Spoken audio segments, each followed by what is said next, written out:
ठाकुर जी का आसन, ठाकुर जी का आसन ऐसा रखो विचार करके कि ठाकुर जी इस पे बैठेंगे तो उनको सुख मिले। कई बार हम ठाकुर जी को ऐसे आसन में रखते हैं, उसमें खुद को इमेजिन करके देखो, आप बैठते तो बैठ पाते हो उसमें? नहीं बैठ सकते। ठाकुर जी कैसे बैठ जाएंगे? दूसरी बात, सबसे पहला ठाकुर जी का आसन इतना सुंदर मलमल का वस्त्र हो, थोड़ा कंफर्टेबल हो, पीछे कमर लगाने के लिए मसनद हो, गद्दी हो।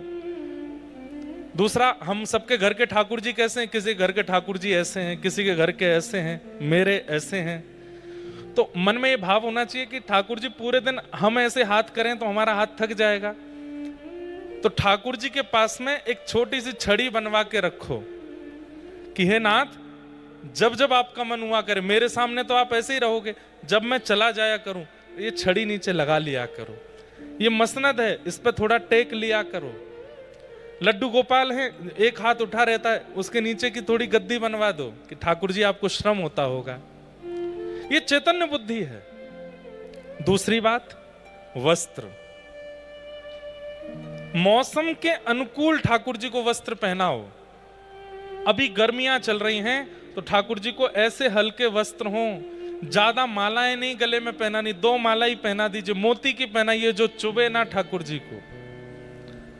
इत्र भी मौसम के अनुकूल हो। इस समय कस्तूरी का इत्र नहीं लगा सकते, इस समय शमामा का, हिना का इत्र नहीं लगा सकते, गुलाब का इत्र लगा सकते हो, खस का इत्र लगा सकते हो, मोगरा का इत्र लगा सकते हो, जो ठंडा इत्र होता है चंदन का इत्र लगा सकते हो, ठाकुर जी को इत्र लगाओ।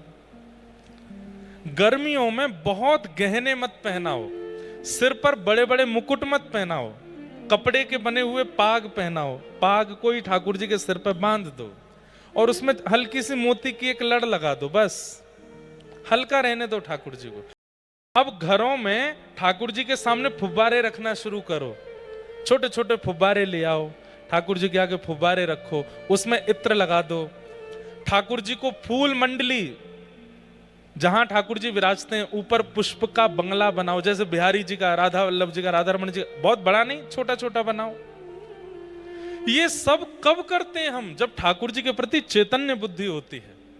तो चैतन्य बुद्धि में विशेष ध्यान रखिए, सबसे पहले तो आसन का, दूसरा ध्यान रखिए वस्त्रों का, तीसरा ध्यान रखिए अंग पर लगने वाले इत्र का, और चौथा ध्यान रखिए श्रृंगार का, और पांचवा एक बहुत जरूरी काम, मिट्टी का बर्तन लाइए, उसमें जल भर के रखिए। ठाकुर जी का पास में, उसको झारी जी बोलते हैं।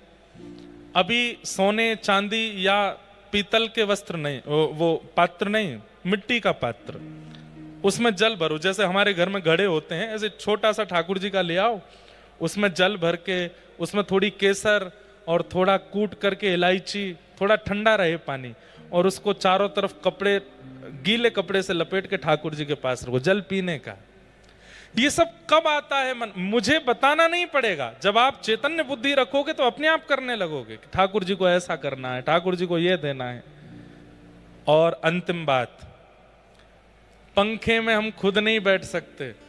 हाँ, अब घर में पंखा ही है और कुछ नहीं तो फिर ठाकुर जी भी मैनेज करेंगे, लेकिन जब हमारे कमरे में एसी है, हमारे कमरे में कूलर है, तो फिर ठाकुर जी को भी लगवाओ। आजकल छोटे छोटे कूलर भी आते हैं, एसी भी आते हैं, ठाकुर जी को लगाओ। और अंतिम प्रसाद, बहुत गर्म भोजन नहीं कराना है ठाकुर जी को। रोज छाछ बनाइए, घर में बढ़िया लस्सी बनाइए, ठाकुर जी को आम की सामग्रियां बना बना के पवाइए, पतली पतली रोटियां और ऐसी सब्जियों का प्रयोग जो गर्म, जिनकी तासील ठंडी होती है, ठाकुर जी को पवाओ। आप यहीं से प्रारंभ कीजिए, धीरे धीरे धीरे धीरे चैतन्य बुद्धि करते करते एक दिन ऐसा होगा, ठाकुर जी स्वयं स्वप्न में आकर के आज्ञा किया करेंगे, कल मेरे काजे ये बनाओ, कल मुझे ऐसे पवाओ। एक जयपुर के एक भक्त हैं, वो कहीं बाहर गए थे तो उनकी पत्नी ने ठाकुर जी का शयन कराया, तो उन भक्त को किलोमीटरों दूर, सत्य घटना है, ठाकुर जी ने आज्ञा दे करके बोला, बोले मुझे नींद नहीं आ रही है, अपनी पत्नी को अभी जगा करके बोलो मेरा जो बिस्तर है ना उसके नीचे पुराने 3-4 दिन पुराने सूखे पुष्प हैं जो कि सूख के मुझे चुभ रहे हैं, उनको निकलवाओ। रात में 2 बजे उन्होंने पत्नी को फोन किया, 10 फोन किए नहीं उठाए, तब घर के सेवक को फोन किया, बोले उनको उठाओ। 2:30 बजे कहा, बोले अभी इसी वक्त स्नान करो, ठाकुर जी के कक्ष में जाओ। ठाकुर जी जिस बेड पर लेटे हैं, जो ठाकुर जी के सेज है, उसमें चद्दर के नीचे पुराने पुष्प सूख गए, उनको निकालो वहां से। पत्नी बोली आप 2:30 बजे क्या कह रहे हो? बोले ठाकुर जी स्वप्न में आज्ञा कर रहे हैं। रात में 2:30 बजे पत्नी ने स्नान किया, ठाकुर जी को उठाया और जैसी चद्दर हटा के देखी तो 4 दिन पुराने पुष्प सूख के, जैसे पुष्प सूख जाते हैं तो कड़क हो जाते हैं ना, ऐसे हो गए थे, वहां पड़े थे। वो पति पत्नी दोनों रोने लगे। अगले दिन सुबह उनका फोन आया, उन्होंने बताया, बोले महाराज जी कल ऐसे लीला हुई। तो चैतन्य बुद्धि रखेंगे, ठाकुर जी आपके संग लीला करने लगेंगे। एक व्यास जी कथा कर रहे थे और कथा में वो बोल रहे थे, यशोदा मैया ने ठाकुर जी को पकड़ के उखल से बांध दिया। ठाकुर जी को उखल से बांध दिया, ओहो अब 7 बज गए, आगे की कथा हम कल सुनाएंगे। व्यास जी कथा करके चले गए। रात में चोर आए और व्यास जी का पूरा घर लूट लिया, बर्तन लूट लिए, गहने लूट लिए, सब कुछ लूट लाट करके ले गए। सुबह जब व्यास जी उठे, स्नान ध्यान करके देखा तो पूरा घर खत्म, सब लूट ले गए चोर। मंदिर में जाके देखा तो ठाकुर जी का सिंहासन भी नहीं है, ठाकुर जी के वस्त्र श्रृंगार भी नहीं, केवल ठाकुर जी बैठे हैं अकेले।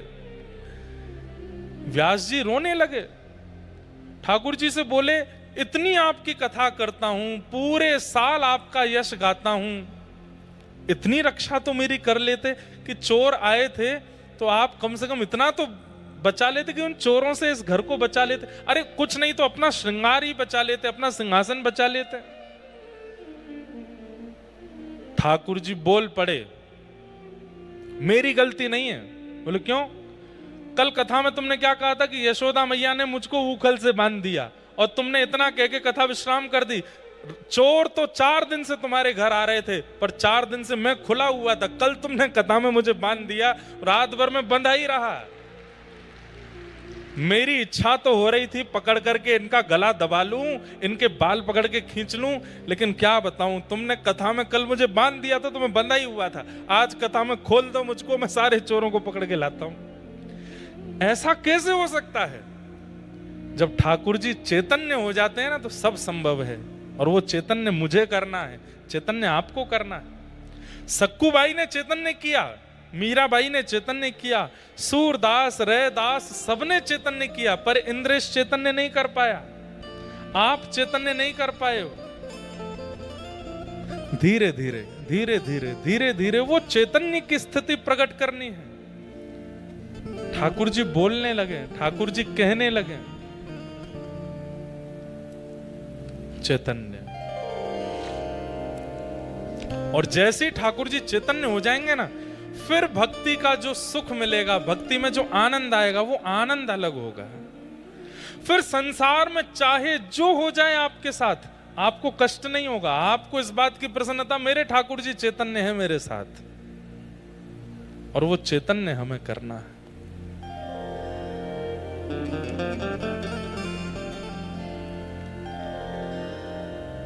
सच्चिदानंद रूपाय, भगवान का पहला स्वरूप सत्य है, दूसरा चैतन्य और तीसरा आनंद। ठाकुर जी आनंद हैं, ठाकुर जी आनंद प्रदान करते हैं, उनका स्वरूप आनंद है। विश्वोत्पत्त्यादि हेतवे। अब देखो कथा शुरू हुई लगभग 4:30 पौने 5 बजे, अभी बज रहे हैं 6, 6:15 होने वाले। पिछले 2 घंटे में आप लोग इतने आनंद में बैठे हो, नीचे जमीन पर बैठे हो, पंखे की हवा में बैठे हो, लेकिन एकटक बैठ करके कथा सुन रहे हो। क्यों? क्योंकि ये सुख नहीं है, ये प्रसन्नता नहीं है। यहां जो अनुभूति आपको हो रही है इस वक्त, उसी को आनंद कहते हैं। आनंद कहते हैं। एफ। मुझे मराठी ज्यादा आती तो नहीं, लेकिन एक दो पंक्तियां मुझे आती हैं कहीं कहीं की। अरे मनात भरली पंढरी, मनात। अच्छा देखो, मैं तो फिर भी गा लूंगा, हमारे संघ वालों को तो बिल्कुल ही नहीं आती है, तो इसलिए आगामी 7 दिन के लिए मेरे कोरस वाले आप सब हो, ठीक है। जब कभी भी हम कोई मराठी भाव गाएंगे आपको मेरा साथ देना पड़ेगा, ठीक है, प्रॉमिस। बोलो पक्का, जोर से बोलो पक्का। गाओ। मनात भरली पंढरी, मनात भरली पंढरी। अहिल्या नगर वालों थोड़ी न तेज बोलो, हमको आवाज तो आवे आपकी। ऐसे तो गाइए कि कम से कम आपकी आवाज व्यासपीठ तक। वैसे तो हम कथा में बोलते हैं इतना तेज गाओ कि वृंदावन तक आवाज जाए, पंढरपुर तक आवाज जाए, पर आप लोग यहीं तक ही पहुंचा दो। हो जाओ उठा के पूरे भाव के साथ। मनात भरली पंढरी, मनात भरली पंढरी, हे मनात भरली पंढरी। जाइन मणते माहेरी, हे जाइन मणते माहेरी, हे पांडुरंगाच्या दरबारी बाई हासत नाचत। पांडुरंगाच्या दरबारी बाई हासत नाचत, हे पांडुरंगाच्या दरबारी बाई हासत नाचत। दरबारी बाई हासत नाचत, हे चंद्रभागेच वालवंट, चंद्रभागेच वालवंट, चंद्रभागेच वालवंट। तेच अमाच वैकुंठ, तेच अमाच वैकुंठ, तेच अमाच वैकुंठ, तेच अमाच वैकुंठ। हे आनंद भरला घनदाट बाई आसत नाचत। आनंद भरला पांडुरंगा दरबारी बाई हासत नाचत। पांडुरंगाच्या दरबारी बाई हासत नाचत, हे मनात भरली पंढरी, मनात भरली पंढरी। जाइन म्हणते माहेरी, जाइन म्हणते माहेरी, हे जाइन म्हणते माहेरी। पांडुरंगाचा दरबार,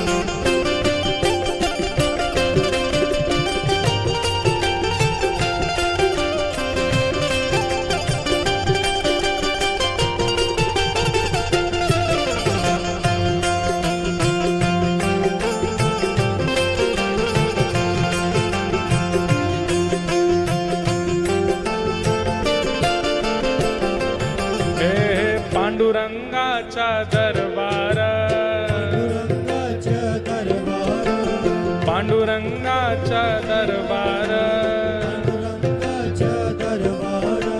संत मिठाले अपार,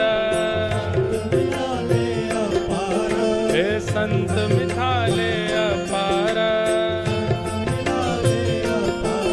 हे हरिनामाचा गजर बाई हा नाचत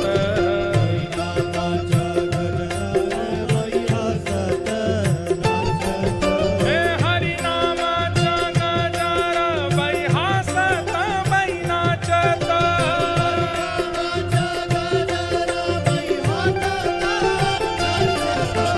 मनात भरली पंढरी जाईन म्हणते माहेरी हे पांडुरंगाच्या दरबारी बाई हसत नाचत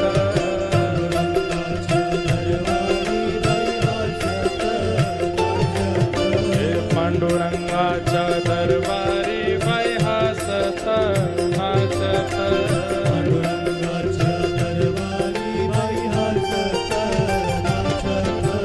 आपण सगळे जाऊया आपण सगळे जाऊया गोपालपूर पाऊया गोपालपूर पाऊया हे हरिचला खायूया बाई हसत नाचत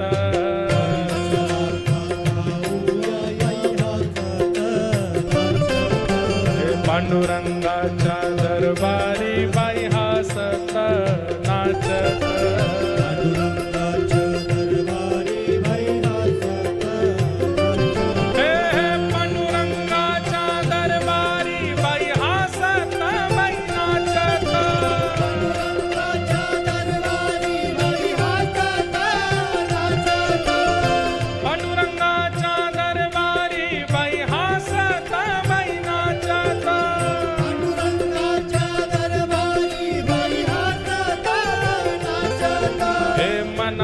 भरली पंढरी हे मनात भरली पंढरी हे जाईन म्हणते माहेरी हे जाईन म्हणते माहेरी हे पांडुरंगाच्या दरबारी बाई हसत बाई नाचत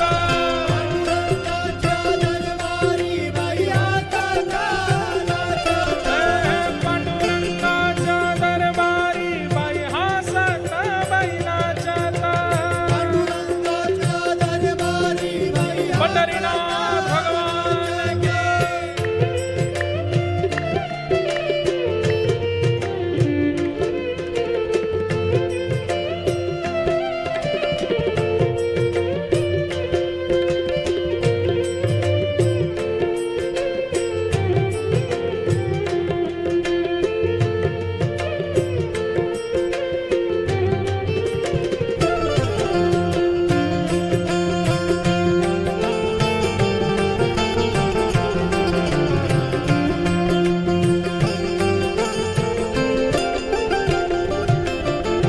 गलात तुलसीची माला गलात तुलसी हे गलात तुलसीची माला हे बाजे मृदंग आणि ताल बाजे मृदंग आणि ताल हे कीर्तन करूया हरी हरी बाई हसत बाई नाचत कीर्तन करूया हरी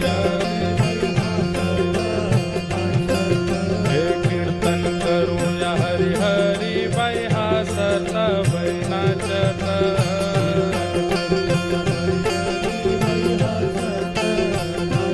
हे मनात भरली पंढरी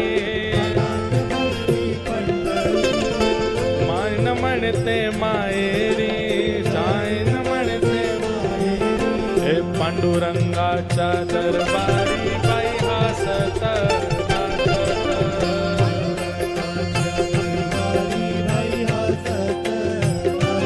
हे पांडुरंगाच्या दरबारी बाई हसत नाचत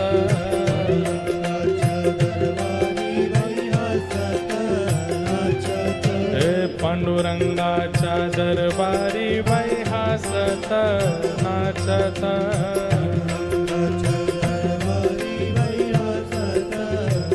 हे विठ्ठल माझा माझा मी विठ्ठलाचा विठ्ठल माझा मी विठ्ठलाचा हे विठ्ठल माझा माझा मी विठ्ठलाचा विठ्ठल माझा मी विठ्ठलाचा हे विठ्ठल माझा माझा मी विठ्ठलाचा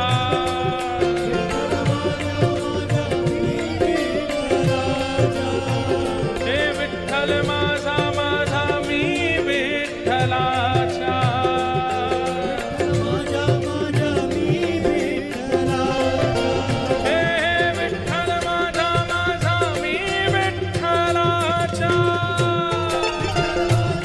माझा मी विठ्ठलाचा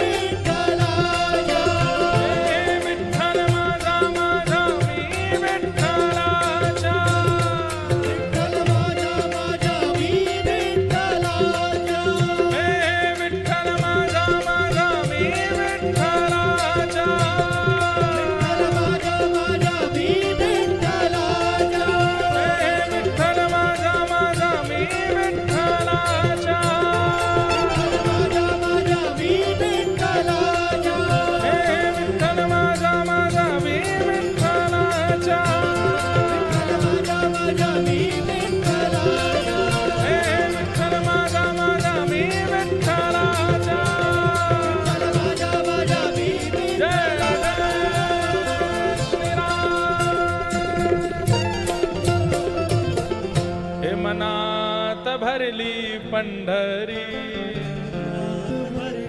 ये देखो नाच तो रहे थे लेकिन गा नहीं रहे थे अरे भाव से गाओ मनात भरली पंढरी मनात भरली पंढरी जाईन म्हणते माहेरी जाईन म्हणते माहेरी हे पांडुरंगाच्या दरबारी बाई हासत नाचत पांडुरंगाच्या दरबारी बाई हासत नाचत पांडुरंगाच्या दरबारी बाई हासत नाचत पांडुरंगाच्या दरबारी बाई हासत नाचत जय जय श्रीराम भागवत कथाच्या दरबारी बाई हासत नाचत भागवत कथाच्या दरबारी बाई हासत हमारा टारगेट है कि हम 1 महीना महाराष्ट्र में हैं तो मराठी इतनी सीख जाएं कि बात करने लगें सबसे मराठी में बड़ी प्यारी भाषा है लेकिन भाषा प्यारी तभी लगती है जब उस भाषा में भक्ति की वार्ता हो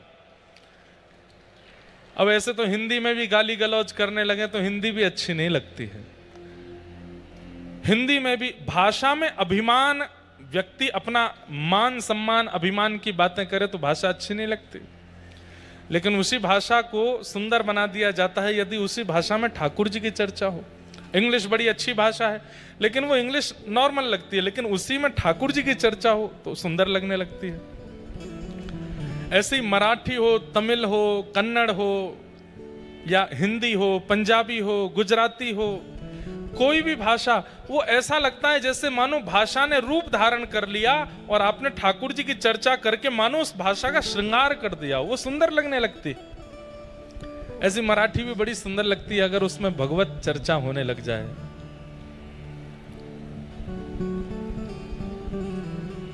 आहा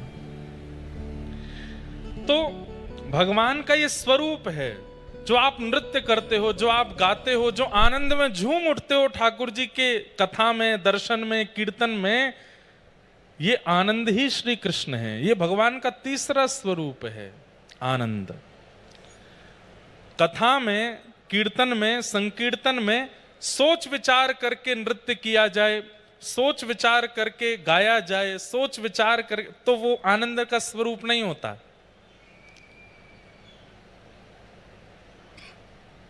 मैं तो गोविंद रा गुण गासूं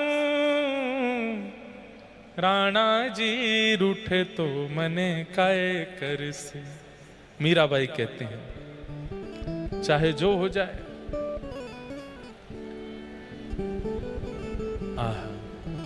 तो आनंद भगवान का स्वरूप है। इस प्रकार भगवान के 3 रूपों का वर्णन किया, सत्य, चैतन्य, आनंद।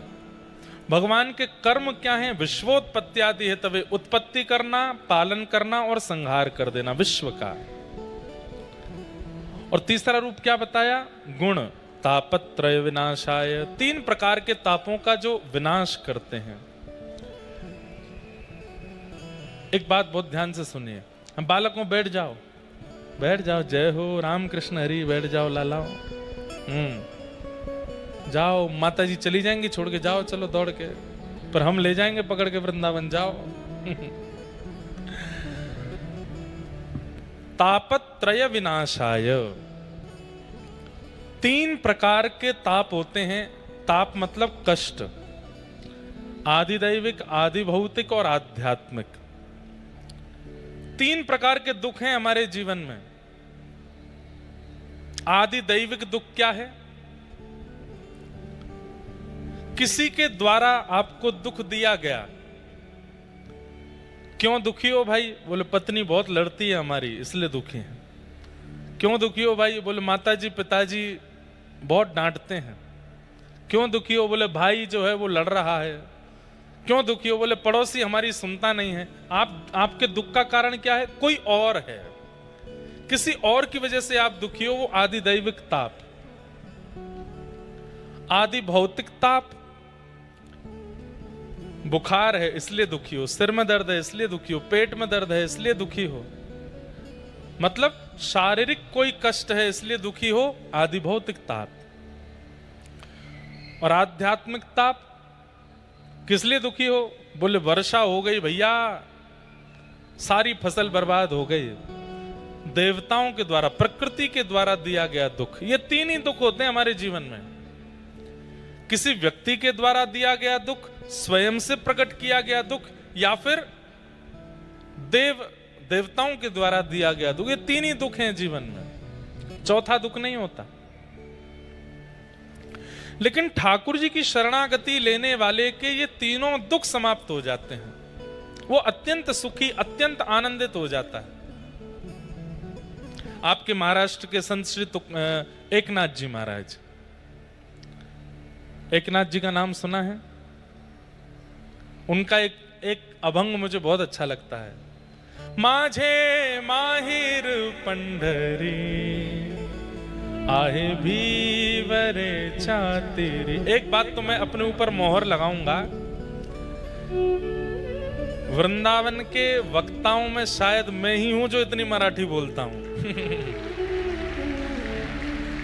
और हो सकता है मुझे नहीं पता हो, और भी बोलते होंगे, लेकिन पंढरीनाथ की इतनी कृपा है कि 2-4 पद तो मुझे याद हैं, और ये महाराष्ट्र में कथा होती मैं बोलता ही हूं। माझी बहिण चंद्रभागा करित से पाप भंग, माझी बहिण चंद्रभागा एका जनार्दनी शरण, एका जनार्दनी शरण। एकनाथ जी का ये पद बहुत अच्छा लगता है, किसी दिन गाऊंगा, सबके साथ गाऊंगा।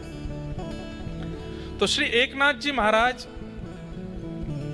उनके विषय में आता है कि उनको कभी गुस्सा नहीं आता था। दुनिया चाहे जो कर दे, लेकिन एकनाथ जी को क्रोध नहीं आता था।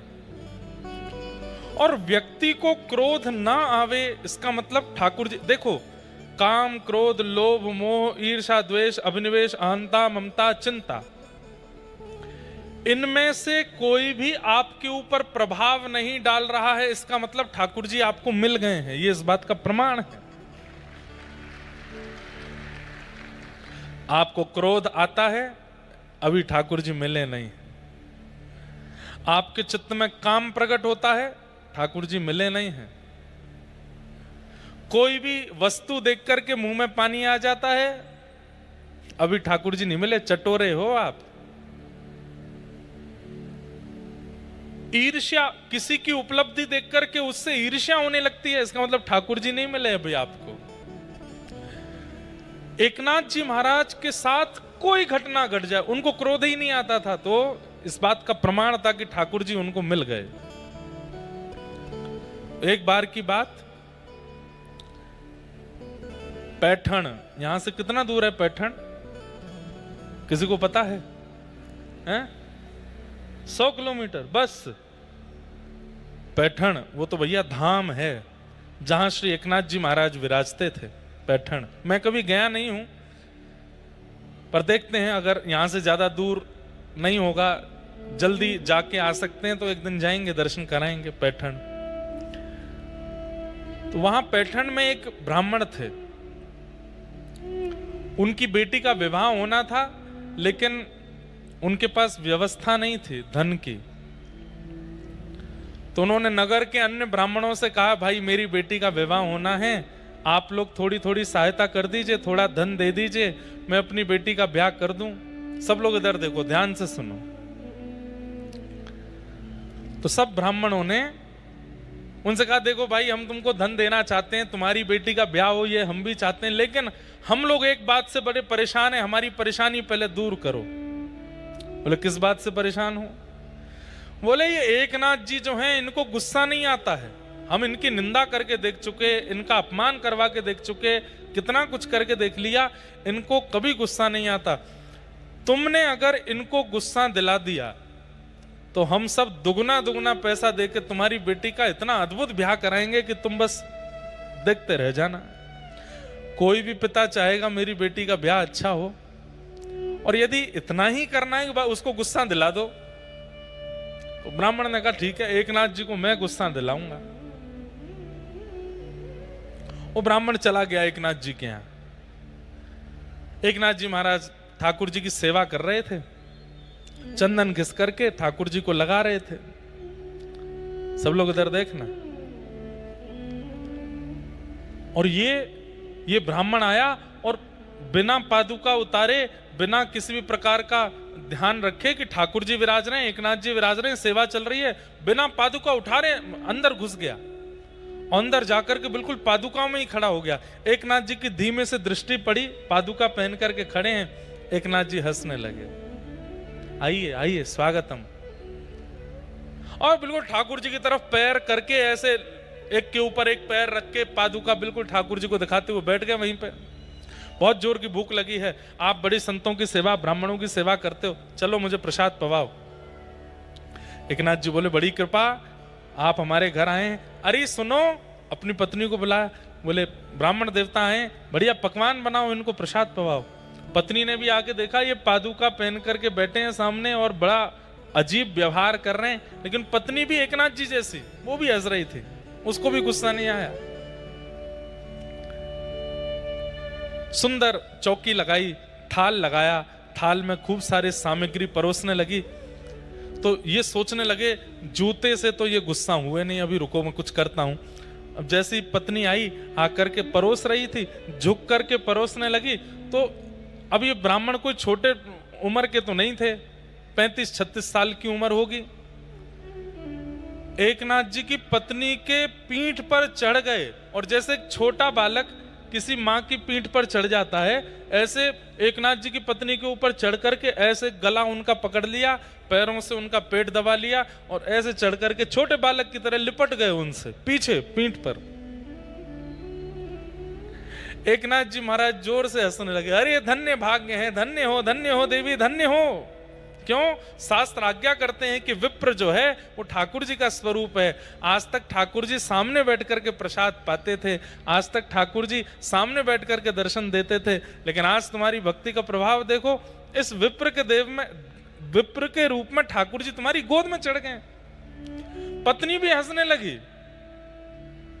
आप लोग सुनिएगा नहीं, इमेजिन करो ये आपके साथ हो तो आप क्या करोगे।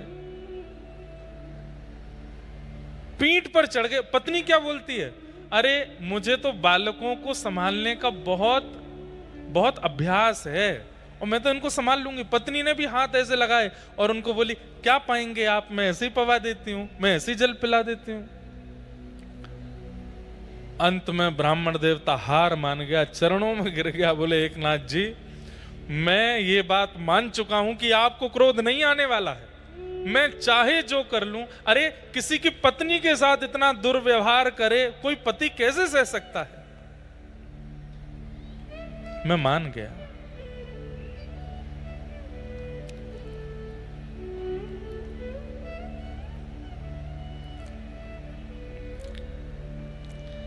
असली बात यह है कि मेरी बेटी का विवाह है और मुझे पैठण के ब्राह्मणों ने कहा कि मैं आपको गुस्सा दिलाऊंगा तो वो सब मेरी बेटी के ब्याह के लिए जो धन राशि है मुझे देंगे, इसलिए बस मैं आपको गुस्सा दिलाने आया, मेरा आपसे कोई बैर नहीं है। एकनाथ जी महाराज बोले तुमको आते ही पहले ये बात बता देनी चाहिए थी, इतनी देर क्यों लगाई तुमने?